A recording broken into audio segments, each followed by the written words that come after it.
Class 10 ICSEയിൽ ചോദിച്ചിട്ടുള്ള ഒരു repeated question ആണ് കേട്ടോ. അപ്പം നമുക്കൊന്ന് നോക്കാം ക്വസ്റ്റ്യൻ എന്താന്ന്. O is the center of the circle. Angle angle AOB 70 degree. Find angle OCA. അതായത് ആംഗിൾ AOB ഏതാ? AOB. ദിസ് ആംഗിൾ എത്രയാണ് തന്നിട്ടുണ്ട്? 70 ഡിഗ്രി. ഓക്കെ, എന്താ കണ്ടുപിടിക്കേണ്ടത്? ഫൈൻഡ് കോൺ OCA. കോൺ OCA എന്താണ്?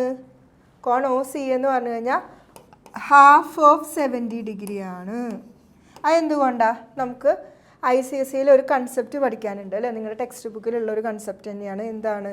The centre of the circle double the circumference of the circle subtended by the കോഡ് between dum.